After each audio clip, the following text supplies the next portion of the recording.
All right.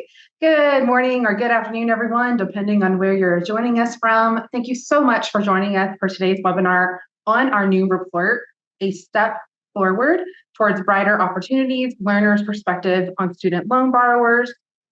So we will get started in just a minute or two while folks are trickling in, but just wanted to thank everyone again for joining us today. All righty. So thank you again for being here. My name is Allyson Cornett, and I am the Director of Research here at Trellis Strategies. I'm joined by my colleague, Dr. May Plumb, the lead author of the report. And today I'm really excited about this webinar because we're going to dive in to the reasoning behind current students' borrower decisions to take out loans, drawing on responses from our 2024 Student Financial Wellness Survey, which was administered in October to November of 2024 and collected tens of thousands of responses from students across 55 two-year institutions and 49 four-year universities. And before we dive in here, just a few quick housekeeping notes. One, this webinar is being recorded, and both the recording and the slides will be shared with attendees and registrants. And the recording will also be available on our YouTube channel. We'll also have time for Q&A at the end, so please feel free to drop in your questions into the Q&A feature or the chat as we go, and we'll try to get to as many as we can. And then let's see here. So over the next hour, May is going to share some key insights on these students' decision-making and financial circumstances drawn from the 2024 Student Financial Wellness Survey, or the SFWS. With that, we can go ahead and get started. So for those who might not be familiar with us, we are Trellis Strategies, and we are a nonprofit research and technical assistance firm with nearly 4 decades of experience supporting institutions and stakeholders in higher education. We conduct hundreds of research studies each year, ranging from large-scale surveys to in-depth focus groups and evaluations. Our mission is to provide actionable research that stakeholders can use to support today's college student, who we call the modern learner. We're especially known for our expertise in connecting financial well-being with other aspects of student success. And one of our main ways of doing this is through the Student Financial Wellness Survey, which is a nationwide large-scale survey that examines students' financial health and related aspects of their college experience. It's a free survey for colleges and universities to join, and each participating institution gets a detailed report on their own students, which they can use to inform programs, initiatives, and seek grant or foundation funding.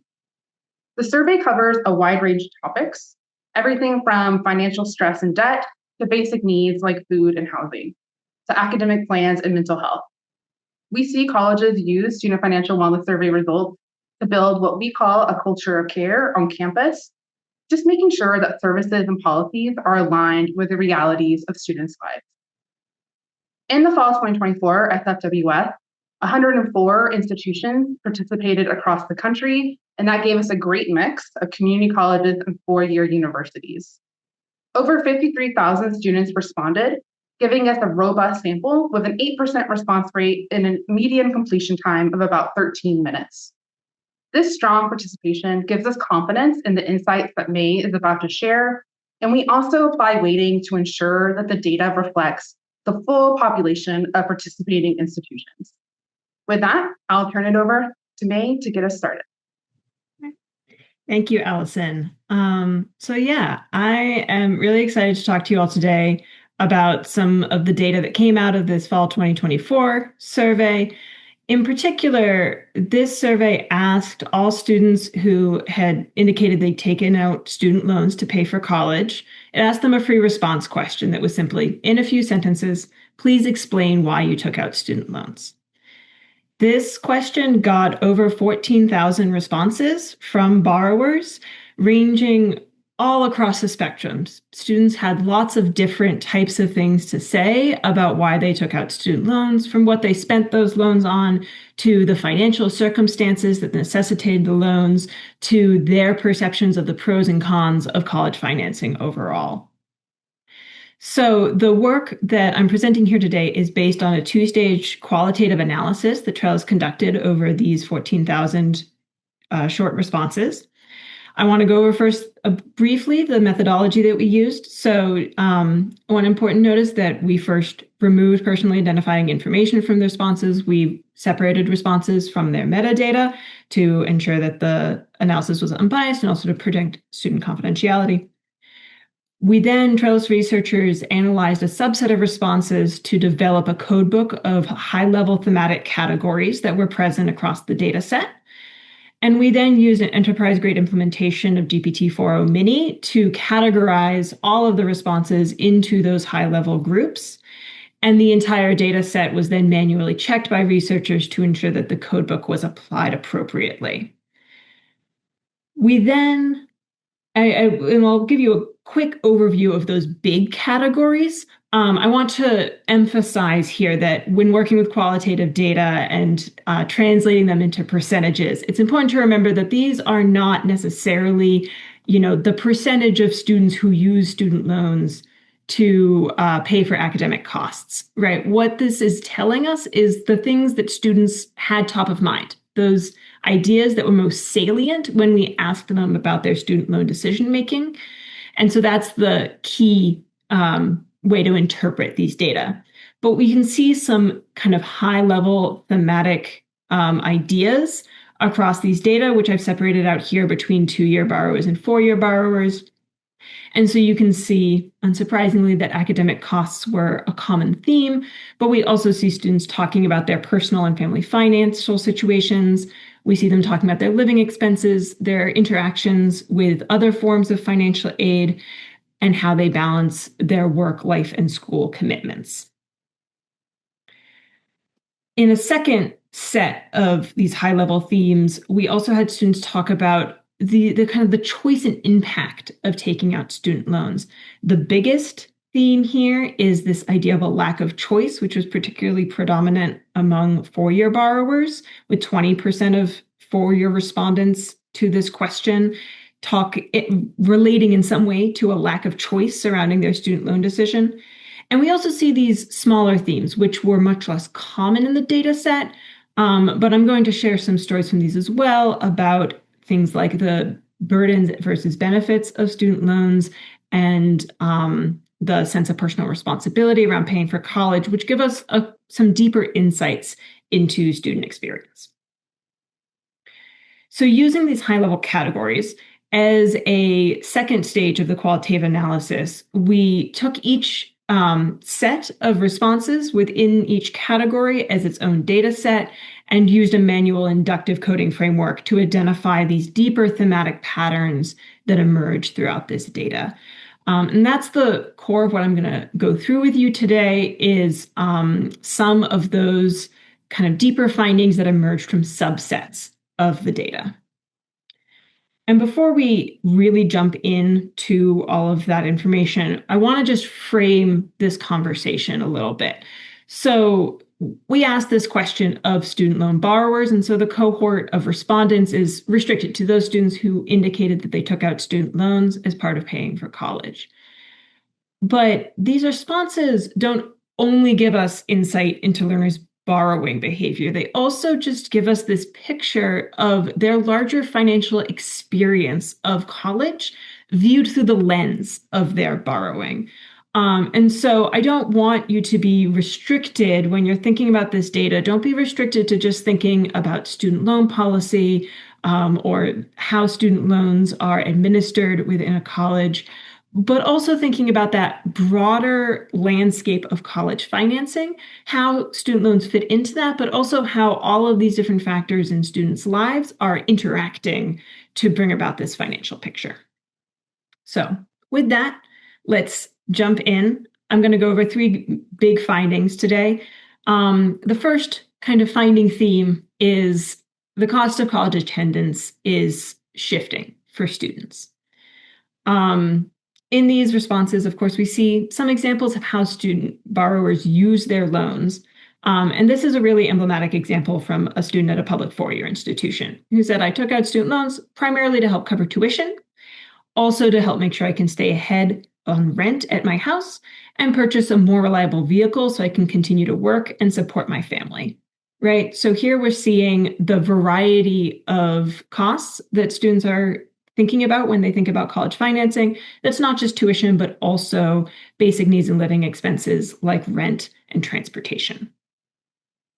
Looking across all of these responses, we can look at some kind of big picture themes for how borrowers use their student loans.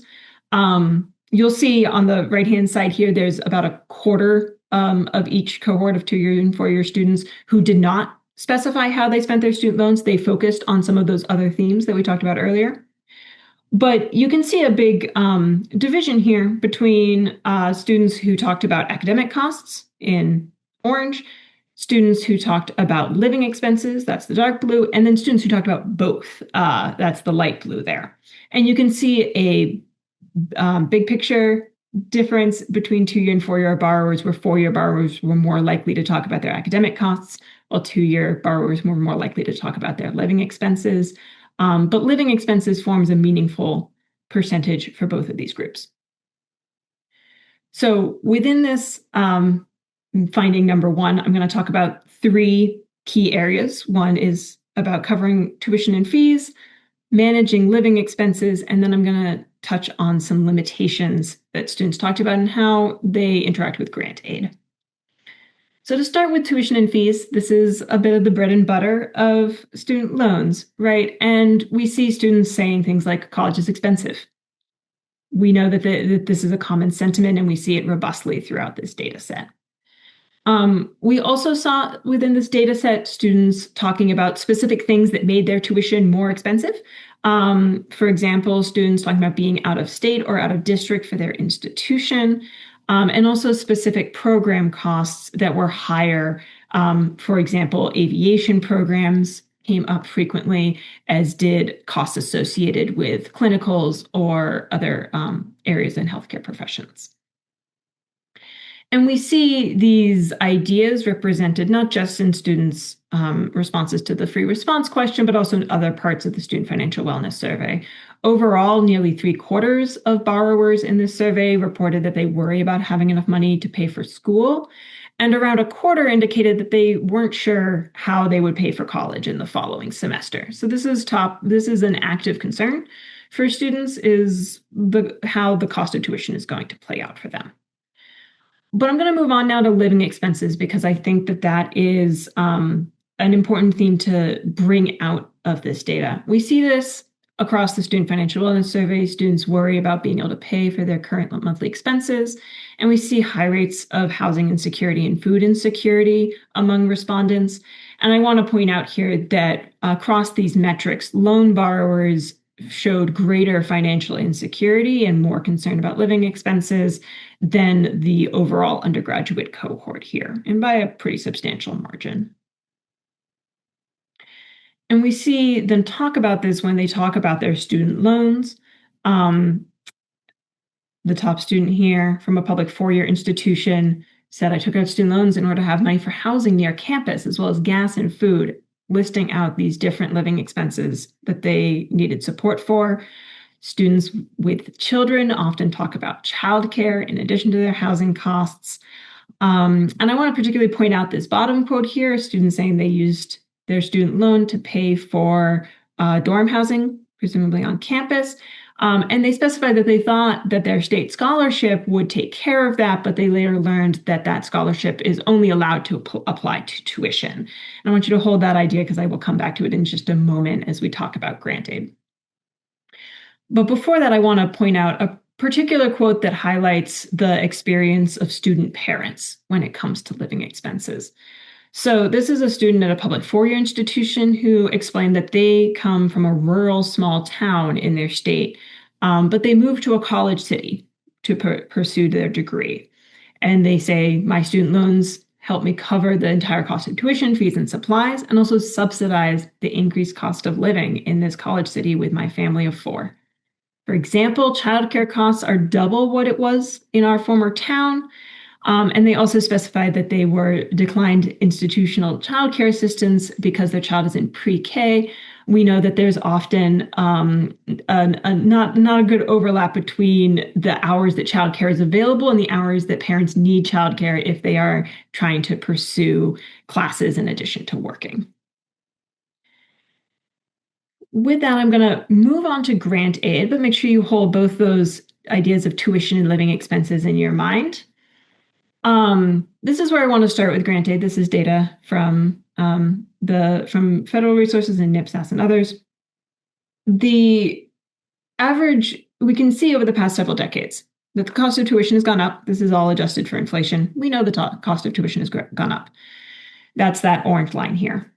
The upper dark orange line, the solid line, that is showing average grants awarded, the total grants awarded to full-time undergraduates who received aid. And so we can see that over time that has pretty well matched the increase in tuition. That's encouraging. But I also want to point out the gap between that total grant aid in the solid darker line to the average federal grants awarded at the dark dotted dashed line, which shows that a lot of this grant aid is being covered by state institutional private sources. That grant, that federal grants awarded pretty closely matches maximum Pell, which has not seen much growth over the past few decades when adjusted for inflation. But we see from this image, we see what looks like a pretty positive picture of availability of grant aid, at least for covering tuition. But there's a couple things I want to point out here. First is that this data is looking at tuition and fees. We just talked about how living expenses are a big part of what students are looking at when they're approaching their college financing. And the other two key words here that I glossed over initially are full-time undergraduates who received aid. And so I want to take a moment to give a bit of a picture from the Student Financial Wellness Survey data of those students who don't fall into those categories, who may not be full-time, who may not be receiving aid for whatever reason. What are these reasons that they're not receiving aid? Grant aid, I should say. And so I want to highlight a story from this student who attends a public two-year institution. They said, I had a scholarship that allowed me to take my prereq classes and that covered my tuition. I started the dental hygiene program in August of 2022, and then the scholarship expired. So I had to pay out of pocket for a lot of the expenses in this program. I did get some financial aid, and I'm a member of a program that provides tuition assistance, which was extremely helpful. That aid ended in fall 2023. So starting for that 2023-2024 year, I had to take out student loans to be able to afford the tuition because I could not pay that monthly tuition and not be struggling. And so remember, this survey is from fall of 2024. So they're talking about this year before their current academic year is when they start having to take out student loans. And what's important about this student's story is that this is a student who is taking a non-traditional path, right, through college education. They're taking a little bit longer maybe, and they're going through multiple stages of their journey. And as they go, different grant aid sources for them are timing out and becoming unavailable. And this is a theme that we see throughout the data in various ways. We see students talking a lot about running out of Pell Grants. For many of these students, it's because they attended another college in the past and used their Pell Grant for that opportunity that did not ultimately give them enough career advancement, and they had to go back to school for another degree. And also the student on the right-hand side here talked about having challenges with a SAP appeal, but really committed to going back to school and took out loans to cover that balance. And the overall theme that we see here is a picture of nonlinear academic pathways, which we know are increasingly common for modern learners, and are simply not aligned with a lot of traditional aid sources, both for grant aid and for some traditional student loan programs that assume a certain time to graduation or a certain pathway through the college pipeline, where many modern learners are taking a winding journey where they gather multiple short-term credentials and maybe take breaks before coming back to school later. With this, I want to then move into our next big theme, which is closely related. Modern learners leverage loans to balance their complex financial needs. This is a complexity not just in terms of their day-to-day expenses, but the way that they need to manage their time and all of their other resources as they go through college. So who is the modern learner? What are they doing? This is a student from a private four-year institution who really lays out all of the aspects of their life that are important to their college journey. They say, my husband and I work full time, but need to pay a mortgage, water bill, light bill, internet bill, medical insurance, and dental insurance for our children, plus food, gas, car insurance, and my husband's school loans. We also have a son who is a freshman at college, and we had to buy a used vehicle. I don't have extra money to pay for anything else. Any vehicle emergency or medical goes into credit cards. So this is painting a holistic picture of this student's finances, saying they have these living expenses. They have a child themselves who they want to support in college while this student is also pursuing their own college journey. They need to provide for their family in various ways, from medical insurance to transportation. And they're living on the edge. They don't have flexibility for emergencies or other large expenses without going into credit card debt. So this is one kind of side of that picture. This is the very financial side of that picture. I also want to point towards the time side of this picture. This chart is for not just borrowers, but all undergraduates in the Student Financial Wellness Survey for this year. And it combines students' reported commitments for work and for caregiving responsibilities. And so what we can see is that only about a quarter of students had no work or caregiving responsibilities. The vast majority were spending time on these big obligations outside of school. And in particular, we can see that over a third of students on the right-hand side of this chart are spending at least 40 hours a week on employment and caregiving combined, leaving relatively little time and flexibility for school. And so I want to talk about three big areas again within this second finding. One theme for students is lack of outside support. Another is this low financial security and high debt. And a third is the impact of time poverty on these students' financial choices. So to start with the lack of outside support, over half of borrowers in this survey self-identified as independent students. And in many cases, they were providing support for other family members during their college journey, and relatively rarely were they receiving financial support from family to help pay for school. To give a little context for these independent students, many of them are parents themselves or have a family that they are supporting. We see here one student at a public two-year institution who has a daughter who's in her first year of college. And this student wanted to make sure that their own school was taken care of so that they could focus on their daughter's classes.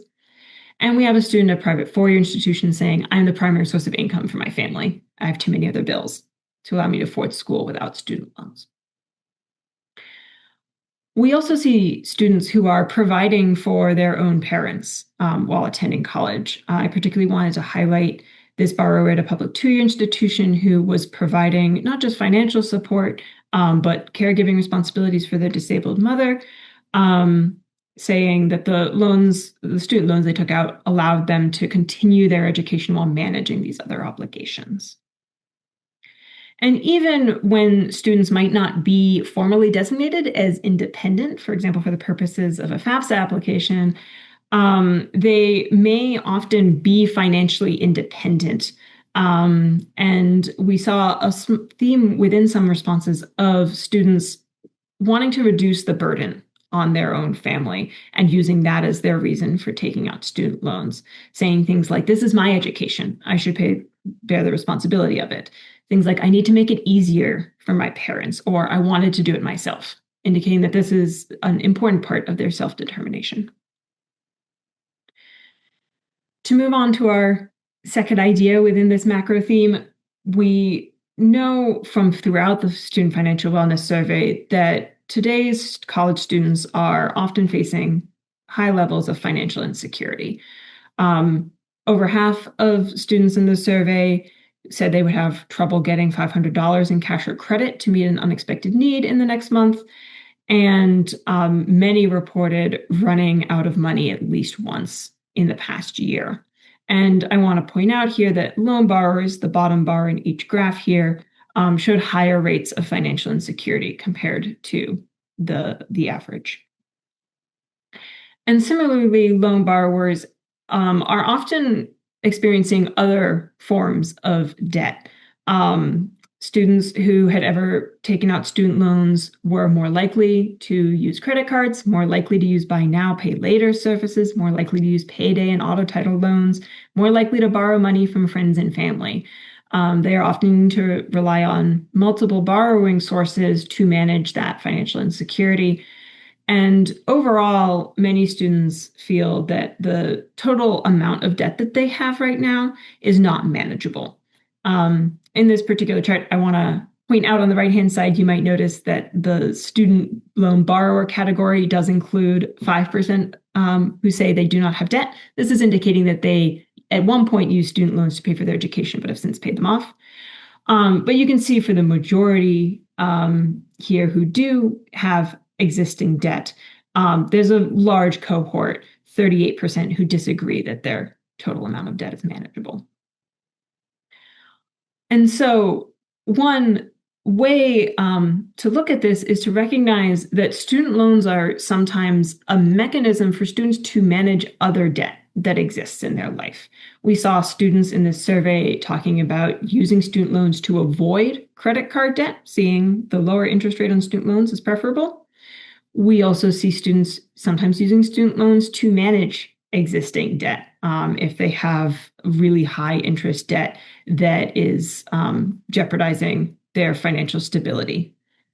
And we also see students talking about using student loans because they have a lack of any other credit, saying that they had maxed out all their credit cards.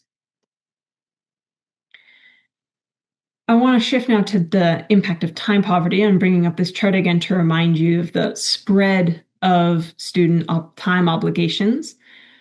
And I want to focus in particular on this one quote from a parent at a public two-year institution who says, "The stress of working full-time to support my family plus going to school full-time was too much. I quit my job so I could focus on school, and we are trying to live on my student loans while I work part-time. My children are still young, and I hope that they won't really remember how lean our resources are right now. I hope that when I finish school, I'll be able to give them a good life." And this quote is particularly powerful to me because it encapsulates a lot of different ideas that we're talking about today. We're seeing here the time poverty that I want to particularly point out. This student was attempting at one point to work full-time and go to school full-time while having kids that they were taking care of at home. That level of burden on their time and energy was impossible for them to succeed academically while managing all of that. And so student loans here, we're standing in for that. And I want to point out here the opportunity cost for many students of going to school, that this is a trade-off often between working and not working. And their choice to not work is so that they can hopefully work a better job in the future, but it comes with a short-term risk. And I also want to point to the second half of this quote where the student is reflecting on these kind of deeper motivations for going to school, not just for their own livelihood, but with the hope of giving their children a better life. And the trade-offs that they're making in the moment of deciding whether the maybe short-term challenges for their family are worth it if their children get a better opportunity in the future. And so that is going to transition us into our third big finding, which is the fact that student loans carry both risk and reward for modern learners. And we see throughout the responses that we got in this survey that many learners are very consciously balancing those risks and rewards. So this student at a public four-year institution had conflicting feelings. They said, "I took out student loans because Pell Grants and other federal money was not enough to cover everything. Although I'm getting myself into more and more debt, I still wish to obtain a degree. I want better pay and a better job with which I will spend 20 to 25 years paying off the loans." So you're seeing here this tension for students between the belief that college will help them get a better pay and a job that is maybe better in other ways, maybe more fulfilling or better work-life balance, with the kind of looming idea of their repayment and their knowledge of the debt that they are taking on. And we see this conflict in some of the other responses in the survey as well, where very relatively few borrowers, only 30%, are confident that they will be able to pay off the debt that they've acquired as a student. And over half agree that they have more student loan debt than they expected to have at this point. However, loan borrowers still agree with the rest of their undergraduate peers that a college degree will provide them with a higher quality of life. They are very confident in that fact. They're less confident in how that is going to interplay with repayment. And so in looking at these risks and rewards, I'm again going to highlight three ideas. One is students' reflections on the return on investment of college. Another is loans as a financial tool. And then third is a sense of lack of agency when it comes to student loan borrowing. So with return on investment, as I alluded to, we see both positive and negative sentiments. We see lots of hope about the return on investment from college. We see students saying, I want to better my children's future. I want to live the life I desire. I want to have a career. School is the way I can better myself.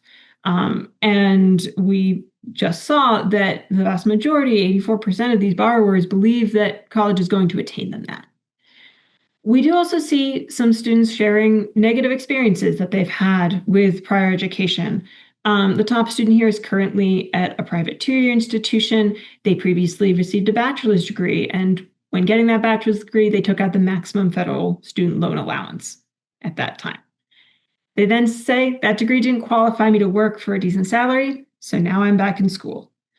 And the student on the bottom quote here mentioned, again, that they earned other degrees thinking that that would increase their earning potential. It did not, so now they have student loan debt without the ability to repay them and are taking out more student loans to pursue further education. So these are two students for whom that return investment didn't work out the first time. They are looking to make that happen the second time around with a new degree, but they're expressing some challenges with estimating that return on investment. And this is encapsulated in one more quote that I want to share related to return on investment. This is a student at a public two-year institution who I think says it in a really poignant way. They say, student loans feel like a heavy weight, a choice made not out of desire, but out of necessity. I'm going to come back to this necessity in a moment. Student loans represent the reality that despite hard work and dreams of a better future, education can seem financially out of reach. Taking out these loans means trading present worries for future burdens, knowing that each dollar borrowed now may take years to repay, overshadowing what should be a time of hope and opportunity. And so this student is again speaking to this challenge, this disconnect between their confidence that the degree that they're pursuing is necessary for them to improve their quality of life and their future earning potential, while acknowledging the stress that is brought on by the high cost. And we're seeing in these responses that students are just having trouble balancing these two ideas, and it's causing them some conflict. And I want to step just briefly away from the Student Financial Wellness Survey data to give you a glimpse into another survey source that's looking at borrowers in repayment. This is from the Institute for College Access and Success. And we can see when borrowers are outside of college, working on their repayment and looking back on whether those loans were worth it, we can see this step change based on the level of education that they managed to complete. So if students complete some college but no degree, they tend not to feel that taking on student loan debt was worth it. That goes up a little bit for associate's degrees. You see a big jump for bachelor's degrees, and similar for advanced degrees. And so this is just to give you a little glimpse into the other side of the picture when students are out of college, and emphasize that fact that one of the most important things that we can look at with student loan borrowers is making sure that they do manage to finish their degree so that that borrowing gets them the return on investment that they were looking for. I'm now going to move to student loans as a financial tool and just briefly touch on 3 areas that students mention. They talk about building credit with their student loans. They talk about maintaining savings, so using student loans for their expenses so that they can reserve a little bit of a savings emergency fund and prevent themselves from going into credit card debt. And they also talk about student loans as being a mechanism for avoiding other debt, particularly credit cards with their high interest rates. I then want to move now to talk about that lack of agency. So 17% of borrowers overall expressed a lack of agency regarding their student loans. This was particularly common among 4-year borrowers. And they used phrases like, I had no other option. I didn't have a choice. It's the only way. This is a really kind of profound theme for students, and seeing student loans as the default or the expectation when it comes to paying for college. Both of these students specified that they were financially independent and simply didn't have other resources to lean on to take besides student loans when it came to covering their college expenses. The student on the bottom here says, without student loans, I literally would not be in school at all. And this is again harkening back to that challenge between students seeing the benefits of college, but also seeing the financial restriction in the short term. But the other side of this lack of agency is not just a sense that college is expensive and therefore student loans are the only option, but also some kind of lack of information as they go through this journey, with students emphasizing that they took out student loans when they were young, that their parents said that's how you were supposed to do it, that they received pressure from high school counselors or financial aid counselors that taking out loans was the only way that they could do college. And in some cases, students saying that they were unaware of alternatives. They thought that that going through FAFSA and taking out federal loans was the only way to pay for school. They didn't know about that they might have been able to arrange a payment plan with their college. And finally, here I want to highlight this quote that gets to some of the confusion about different types of aid that students might be able to use. With one public 2-year student saying, I thought that my student loans were grants. I began college in the pandemic, having been told I had received a need-based grant from their state, meaning I wouldn't be able to pay nearly as much. But in the confusion of the beginning of online school classes, the school lowered the minimum family income level to receive the grant so that I no longer qualified. I was sent the papers online and I signed them by myself without knowing I was taking out loans. And this is something that we see in a couple of different ways throughout these responses, of students having confusion about different types of financial aid, of students' financial aid packages changing over time, and students not always being aware that that change might happen, not knowing how to interpret the documents that they're sent, or sometimes being confused about terminology between grants and loans.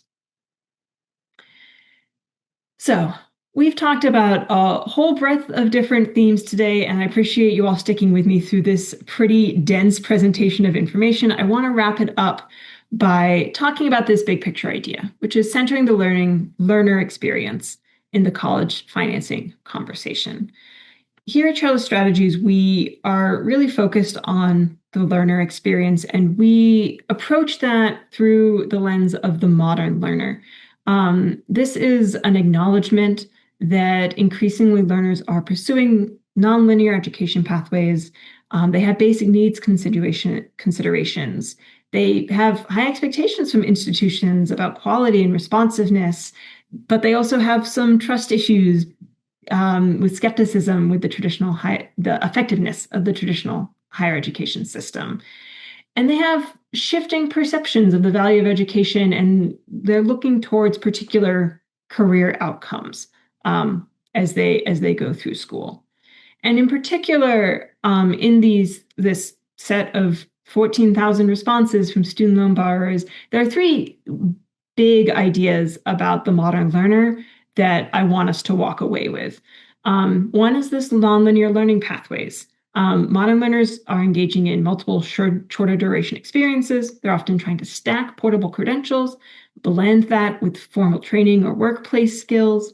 And we should be aware as we're designing college financing policy and procedures that that is how students are engaging with higher education. Their pathway is going to be more winding. It might be longer. They might be more part-time, shorter duration. And we need a college financing system that is responsive to that reality. We also see students having multiple personas. They are workers, they're caregivers, they're dedicated members of their communities, trying to lift up not just their families, but their neighbors. And these additional personas shape their sense of belonging on campus, and also the time commitment of these roles restricts their availability for school and impacts things like their part-time versus full-time enrollment. And last, but very certainly not least, modern learners are experiencing financial barriers that go far beyond tuition. Basic needs like food, housing, childcare, transportation are making up an increasing portion of the student budget. And importantly, for many of these students, colleges also include the cost of college also includes the opportunity cost of decreased working hours.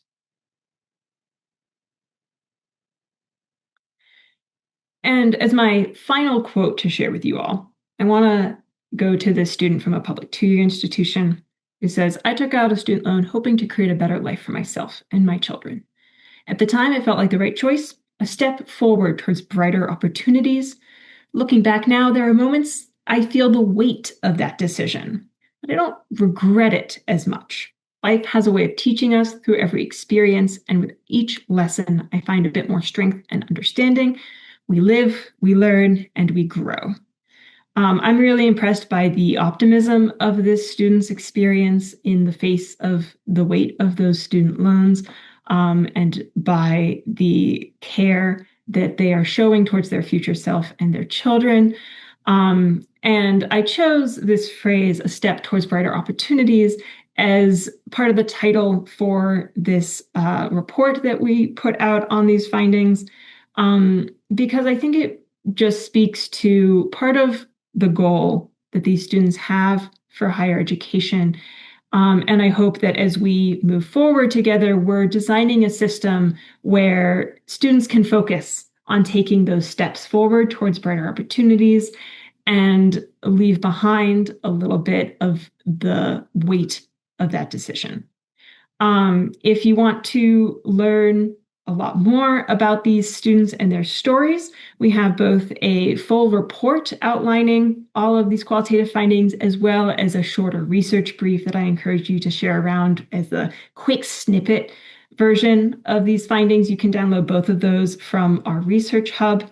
As Allyson mentioned, these slides, the recording of this will be shared later, so it will be there if you need it. And I also want to mention that if you are working on an institution's campus and you feel that the Student Financial Wellness Survey would give you useful feedback about the learners on your campus, I encourage you to sign up for the fall 2026 implementation to hear stories like this from your students. But with that, I do want to make sure that my very last slide is this student's voice talking about the brighter opportunities of higher education, the lessons they learn as they go through, and their optimism for their journey. So thank you all very much for sticking with me through this presentation, and I hope we have a little bit of time to go through any questions you might have.